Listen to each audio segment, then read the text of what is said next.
I believe we are live. Let me get it over here. Yes, we are live. Fantastic. Look at those pals. There's Abby. Very first comment. Fantastic. Pals are back. Pals are back and badder than ever, right? Right.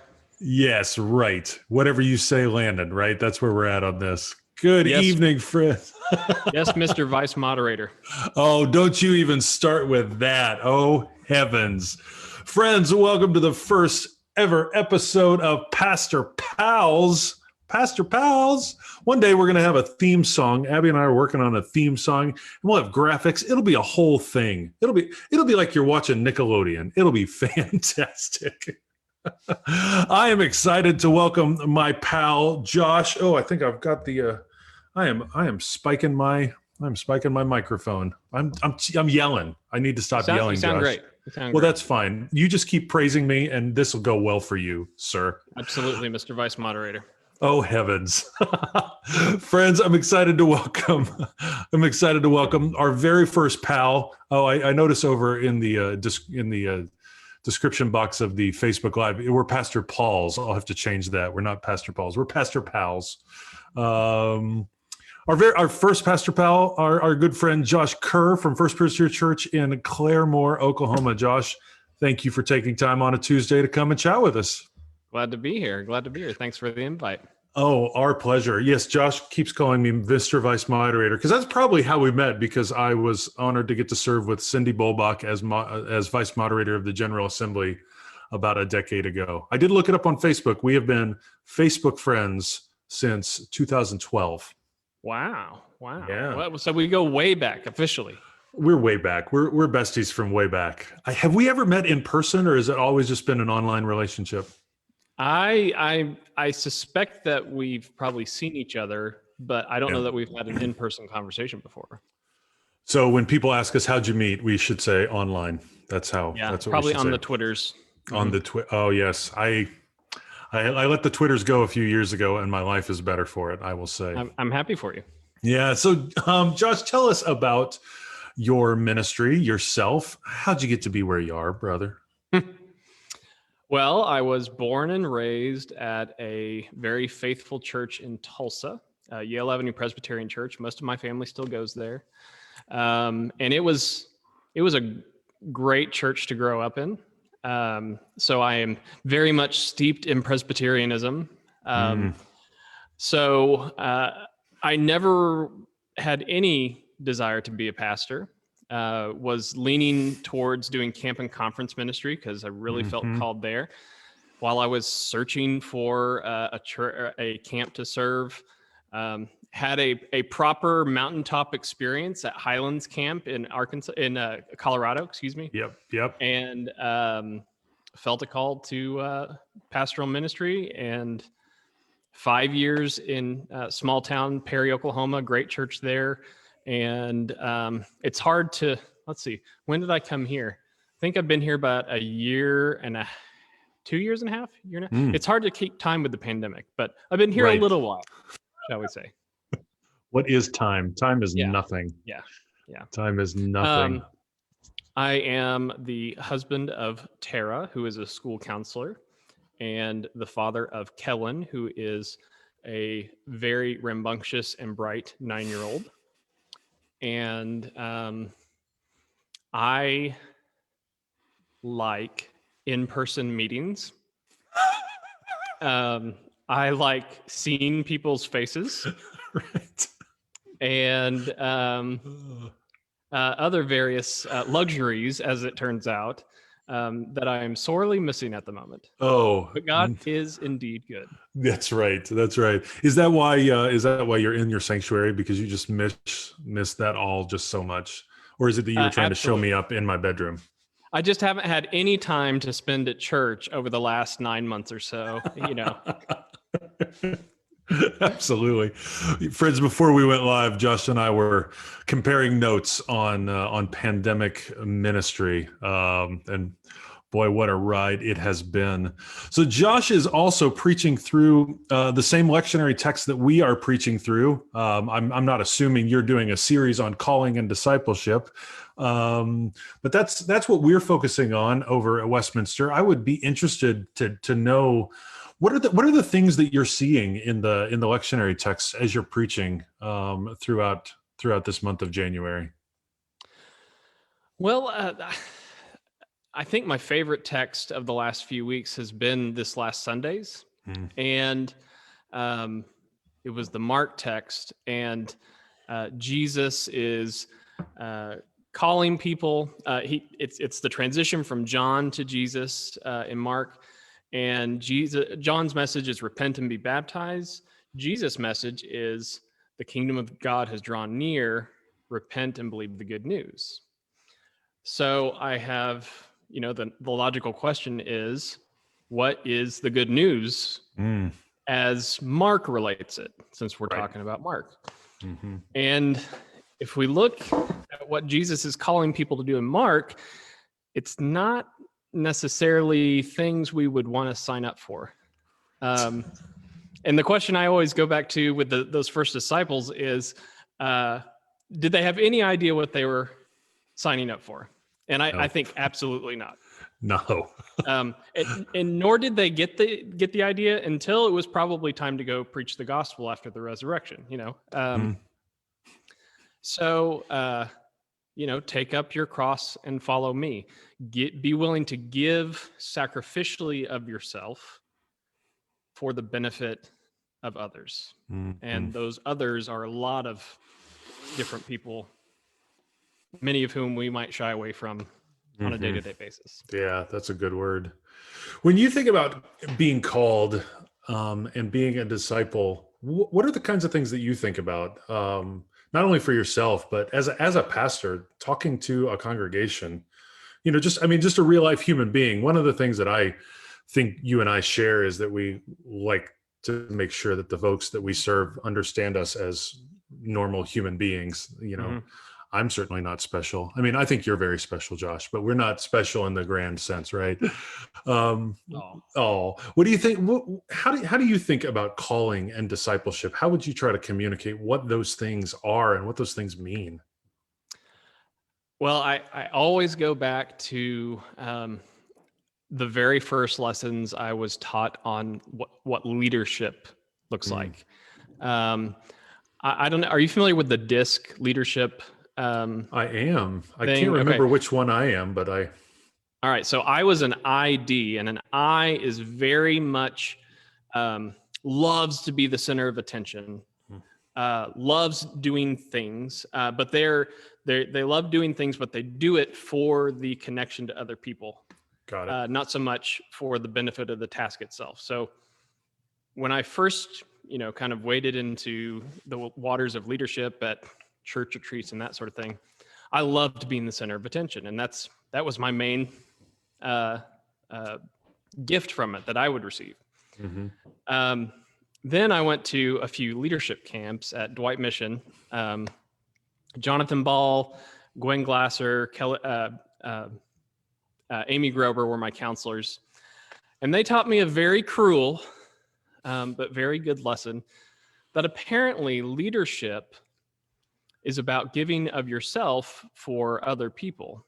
And that is applicable not just in the church, but it's applicable in any kind of leadership situation. So yeah, you may be able to get up and lead this activity, teach these kids this game, but it's not really about you. It's because you get to see how much enjoyment and how much growth those people get out of that activity. So I think that's applicable to all of us, because we are called to serve one another, and we can serve one another in a lot of different ways. There are people in my congregation who don't have the same gifts I have. I don't have the same gifts you have, but we are all still called to serve in some way, shape, or form. Right. And really, I think one of the challenges for congregations as a whole, and I'm sure this is true of Westminster as it is for my congregation, is What is that vision to serve as a congregation? How do you together serve the community that God has planted you in? That's not easy to discern. No. But good luck with that, Landon. Yeah. I'm about to enter into a year of starting to work with the session and the congregation. Of really, we're in a new phase of our congregational life. So how do you build on the greatness of what Westminster has been and look forward to the future, understanding that God has called us to these particular things? And yeah, I'm totally agreeing with everything you're saying. It's reminding me of all the times that I would teach interim pastors and teach interim, presbytery leaders in my last work at the synod. And one of the things that I kept saying to them was, if you don't understand, the why has God called you all together piece, then I don't think that you have any business really asking any of the other questions. Right. Past Where do that. you go from there? Right. As you look at this Sunday's lectionary text, Jesus has begun his ministry there in Capernaum. What are you seeing in that text as it applies to calling, discipleship, maybe, or what else are you seeing in those texts? I've just started studying, and I've got my lectionary group later in the week. So I'm not sure. I'm really not sure where I'm going with the sermon yet this coming week. Where are you headed? Say, well, I have to preach it tomorrow. Oh, So I have the benefit of doing it live. Yeah, so I'm about done. So we're kind of in week 4 of our series on calling and discipleship, and so we started at the beginning with Jesus's baptism that Sunday, and we talked about God being the one that calls, and God calls us. That first step of discipleship and calling is to reject sin and evil in the world. We moved into the story of Samuel the next week, and we talked about how God's calling comes to us in community. And it's not a generalized calling. It's a calling to a particular time, particular place to do particular things. Last week, one of our pastors, Glenn, preached about Jesus calling the initial disciples, "Come and follow me." And he really helped us to understand that being a disciple means that there are things that we're going to have to leave behind, and there are things that hold us back. He asked us if we're willing to drop our nets, which I thought was a really good way of thinking about that in our mind. So then, Easier as I look, said than done. right? Come on, jeez, Louise. Yeah, I mean, as I think about the particular time and place in which I am called, right? After 15 years, I got called to Oklahoma City, a particular place at a particular time. There was a lot to leave behind, there in Kansas City. There was a lot that we had to let go of in order to grab onto the new things that God is doing here. When I think about my boys, that's the lesson that I think that they get to learn right now is, how is it that we can step out bravely and do some things that God is calling us to do? So as I look towards Sunday, here's Jesus at the beginning of his ministry. Okay, so we've been called, we've been willing to drop our nets. Everything is, right. Everything's doing good. So what does the context of ministry look like? And I'm just struck by the fact that Jesus begins his ministry here in a synagogue teaching. Like, that's the first thing that he does. And he does that in all 3 of the synoptic gospels. And then there's this hostile spirit, right? This unclean spirit. I put on Facebook today that my favorite rendering of what the demon, the hostile spirit said to Jesus is not, why are you here, Jesus of Nazareth? It's, what the hell are you doing here, Jesus? Mm-hmm. And I think that's such a great, when goodness shows up, I think that's where I'm going with the sermon. When goodness shows up, when we understand our discipleship at a deep level, when we understand that we are here to help lives be changed, the sin and evil of the world, that thing that we rejected in our very first step of discipleship, it's almost like we get an opportunity to put our money where our mouth is. Are we willing to say and do the things that will put evil to flight in the world. That's kind of where I'm going. And that is the posture of discipleship, is what I'm hoping to communicate, because I think that's applicable across all of our different callings, you know? Yeah. And the thing that always gets me about this text is you keep seeing the crowd around there that they're astounded, that they're amazed with the authority that Jesus is teaching with. But the one being that understands fully what's going on here is the evil spirit. Right. So no confusion. We don't recognize Jesus or don't understand his authority, and so we're aghast or surprised when something amazing happens. But the evil spirit itself says, "I know who you are." I know who you are. Yeah. I mean, that does tell us something about human nature. Yeah.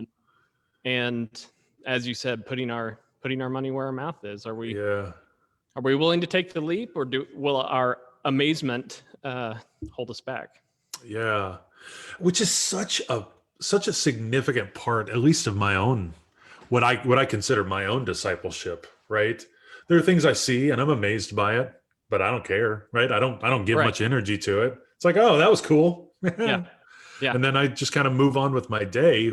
But that's clearly not what the text is calling us to, I don't think. No, I wouldn't think so either. Right. How about your own calling? How did you said, you heard a very clear call from God?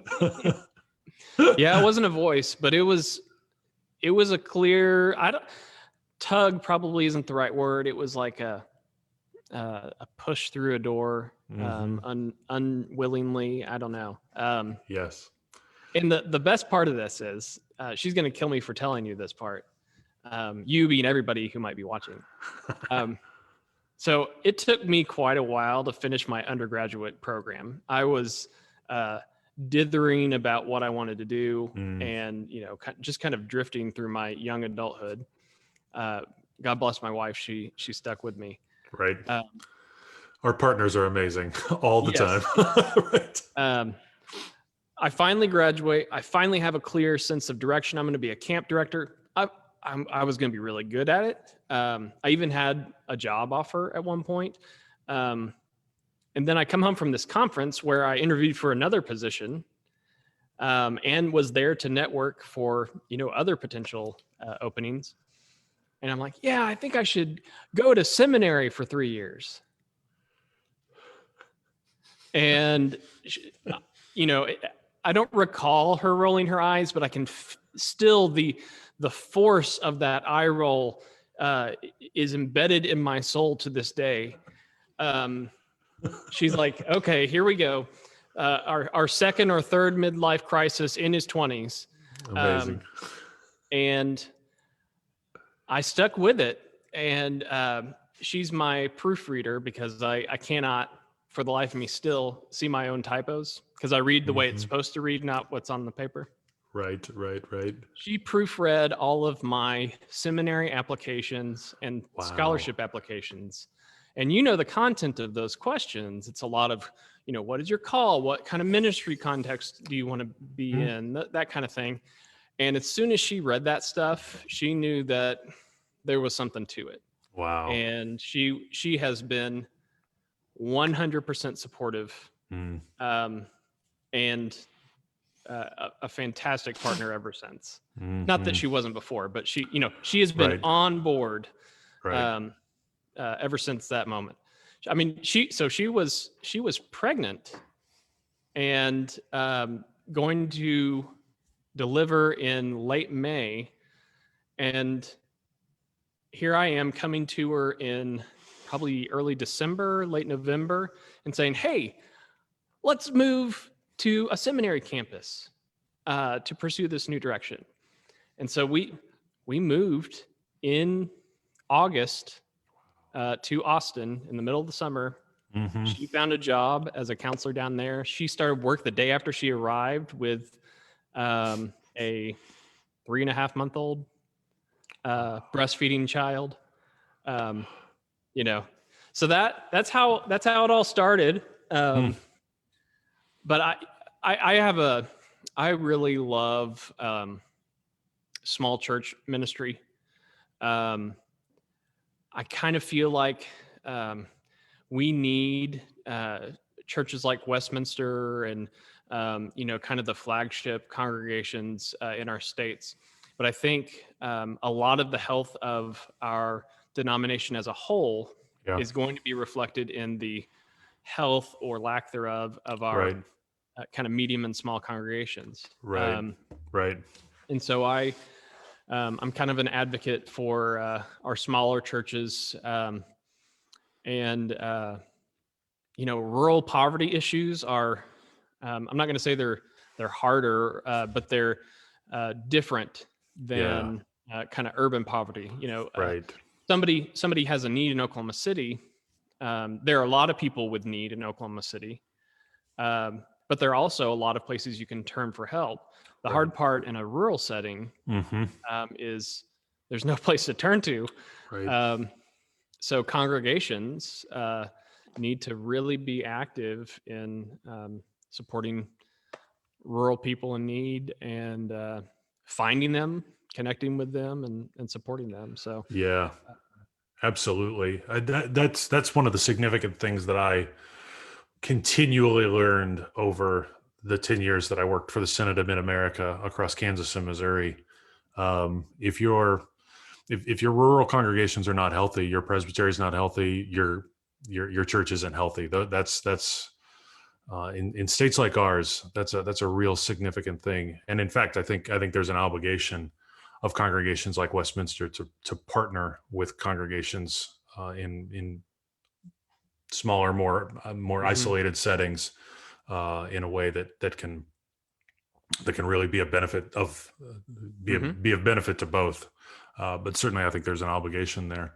I like hearing the story of your call, especially in relationship, with Tara, right? I mean, that's because one of the things that I think that I desire for people to understand is we don't do this alone. I mean, regardless of what our callings are, I mean, we don't do this alone. When I think about, my wife discerning her calling to be a speech language pathologist, she didn't do that alone. I mean, it was primarily her work, of course, just like our call to ministry was primarily our work. But there is a thing about the partnerships. And when you're talking about a marriage, that's, of course, a formal, official partnership. But there are lots of other kinds of partnerships as well. Taking a new job, deciding that this is going to be the service work that you're going to take on for this season.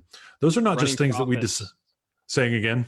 Oh, sorry. Running for office. Oh, right. Absolutely. Right. I mean, you just don't decide these things on your own. I mean, I think if, at least for the folks, at least for the Westies at the end of this month, if they come away with anything, I want them understanding, Westminster, I want you understanding that our calls we are bound up together. We are bound up in this together. We are not individuals. I think that the lie that we have all bought into as Americans, particularly Westerners, but Americans specifically, is this crass individualism that we can do this on our own and that we're somehow weak when we don't. But our Quaker sisters and brothers understand something that we don't, at a very deep level, that we are in this together. We are bound up in this together, and we discern this together. I mean, that's one of the reasons why I'm a denominational hack. I mean, I love the Presbyterian Church. I love our covenantal relationship, because you and we can do this together. And I mean, it's really that iron sharpening iron thing. Yeah. Something I always go back to are the great ends of the church. And I can't imagine that there is a way to demonstrate the kingdom of God to the world by oneself. Right. I just don't think that's possible. Sure, we can show mercy, compassion, kindness, forgiveness, all those things. Yes. But one of the whole purposes of the fellowship of the church is to show people what God's goodness can look like in community. Yes. And hopefully invite them to be a part of that. Whether they join the church or not, they can still be a part of the good that God is doing through the church. Yeah. There's a line in the old revision of the Book of Order. And actually, before I say that, friends, if you've got any questions or any comments that you would like for Josh and I to answer or respond to, make sure and put those in the comments section. There's a line from the last revision of the Book of Order, which people are still calling it the new form of government, and it's now 10 years old. Madam Moderator is not happy about that.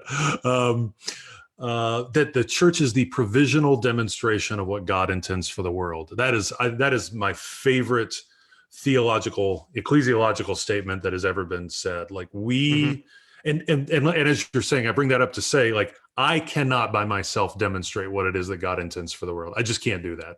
We have to do that together. There's just really no other way. I got you, Landon. Don't worry. I got you. You got me. Where I am weak, you are strong. And vice versa. Those footprints in the stand where there was only one set of footprints, Josh, that was you carrying me, is what that was. Oh, I saw a meme that it was Bernie Sanders carrying me. Yes. It's actually the sand people, because they ride single file to hide their numbers. That's true. They do. That is very true. Are you a Star Wars geek? I'm a many types of geek, yes. You are many types. What is your favorite type of geek? Oh, goodness. Really, anything that is a big kind of epic saga. Oh, yes. I love. So whether it's Star Wars or Lord of the Rings or Pillars of the Earth, the Ken Follett Kingsbridge series, all those things where there's a really, really big story that you get to get a lot of different angles from, I'm a sucker for. Yeah. So, Did you ever read Asimov's Foundation series? No. Oh, I need a new series. Oh, that's the one to do. That is okay. It's pretty spectacular. We have a question from your good friend and my new colleague, Abby Ahern. I got some good Abby stories, by the way. I'm sure that you do. We'll do that when we get off. And Sarah Bolding wants to recommend the Twilight series to you. Yeah, I don't do sparkly vampires. Sorry. Thank you, though. Vampires are not my horror of choice. I like zombies. No. I'm big into zombies. Abby would like for you to offer how have you kept your congregation connected during the pandemic? That's a great question. Of course, that's top of mind for us right now here at Westminster. How have you guys figured out how to do that? So when all of this, when all of the shutting down started happening, it was very abrupt. And we had live streamed worship that Sunday. We never missed a Sunday. I started with some borrowed equipment from some very generous nerd friends of mine who have done some video game streaming. I taught myself how to run streaming software and started doing online worship.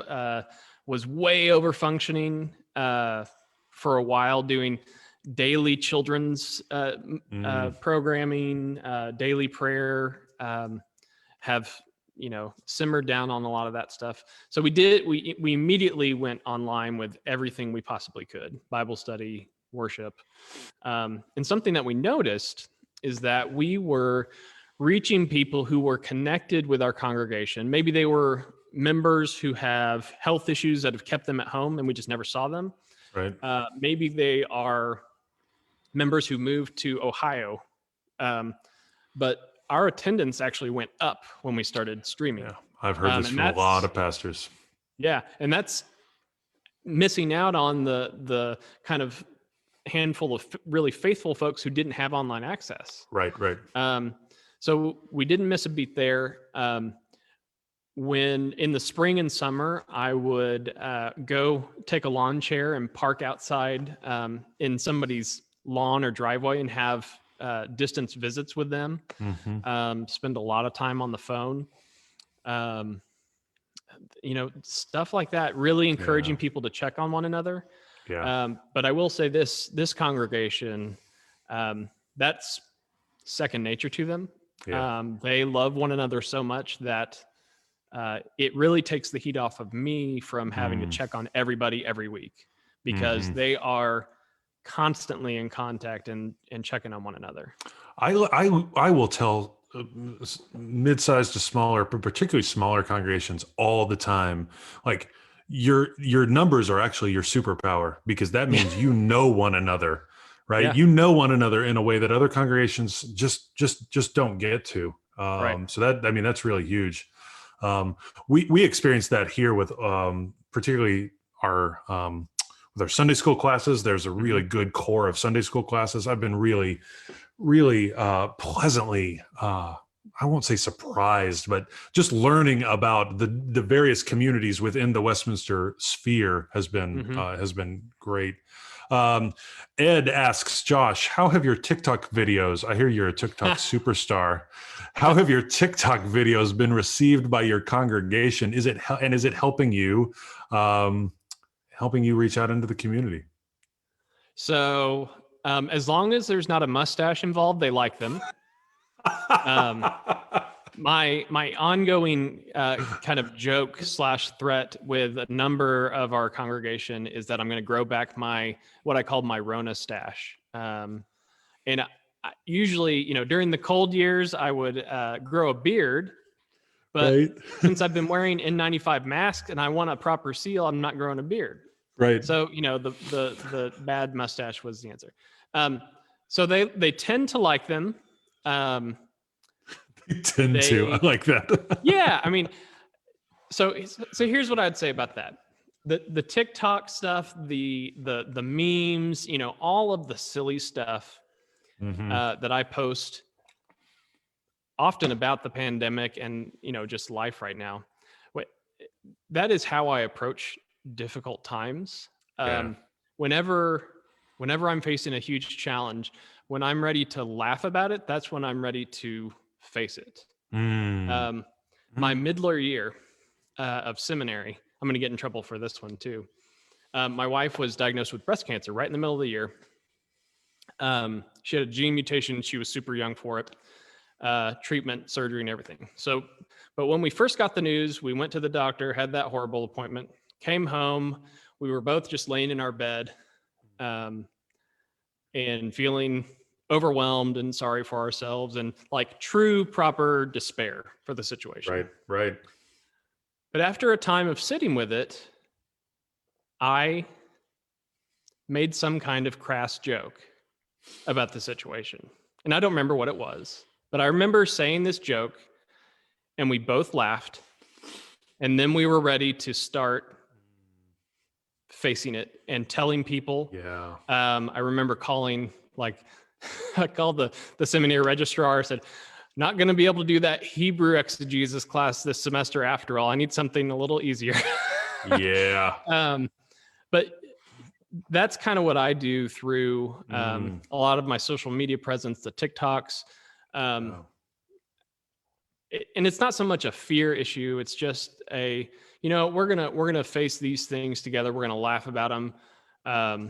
Right. We're not going to be overwhelmed by them. We are going to, faithfully proceed and not let fear overwhelm us. And that's been my approach. I think it's been for people in the community who know me, it's been a good way of showing them that I'm not the crusty old boring Presbyterian pastor. And that's not an insult on anybody who preceded me. It's just we're a very traditional worship style, very traditional congregation.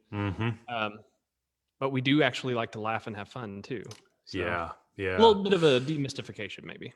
I like what you're saying there, because I think that's a really important lesson for us to teach one another, is that those are good, psychologically, spiritually healthy ways of facing those hard things. I mean, as you were talking, I was immediately thinking back to the lectionary text for Sunday of Jesus rebuking that unclean spirit. Like, listen, you don't have power over me. When I can name you, when I can make fun of you, your power's gone, Jack. Like it doesn't even work. I thank you for that story. Here's another one that we've got. This is for both of us. I feel like we're on the newlywed game. This is for both of us. Oh, I hope I get it right. Our friend Susie, one of the Westies, says, so you are the spiritual leader for each of us in your respective congregations. Who's your spiritual leader? Who do you look to as a leader for you, Josh? Who's a mentor or someone in the faith that really you feel like leads you? This is a great question, Susie. Man, see, so I got a lot of different categories that people fall into. Right. So if we're thinking like giants of the church, I'm a big Bonhoeffer person. Yeah.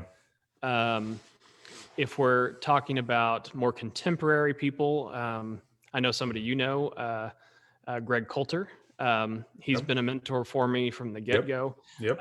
To my shock, he did not tell me not to go to seminary when I had that conversation with him. Thanks, Greg. I think of my grandfather, who was always very, very active in the church, sang in the choir, busted his tail at the Sunoco refinery in downtown Tulsa. But then on Saturday, you'd walk in on a church cleanup day, and he's literally on the floor in the choir room scrubbing the tile floors. Wow. On his hands and knees. And then I think about, colleagues who are my peers who have tremendous strengths and either inspire me or hold me accountable. Michael East at First Norman. Yep. Brian Coulter, who is Greg's son and great pastor in South Carolina. So depends on which category you're talking about. Yeah. So all those people, yeah. Yeah. What about you?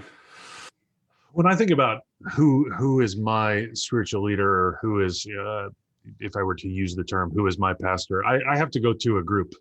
For me, I've got a group of fellow colleagues, other ministers, names, Josh, that you probably know, Chad Herring, Marcy Glass, Brian Ellison, Libby Shannon, these folks. These are the folks that are my peers. I mean, my peers in my peer group. They're my study group. They're the folks that I go off with every year, and we undergo discernment together. But they have really been, for me at least, the constant. They've been the constant, and they really have fed into and have really deepened this conviction that I have that we do this thing together. What we do together every year is we get together and we present one another with an issue of discernment that we're working on, because we each do different things. Some of us are in mid-council, some of us are in nonprofits, some of us are pastors. So we don't all do the same thing, but we all care about one another and we know one another very well.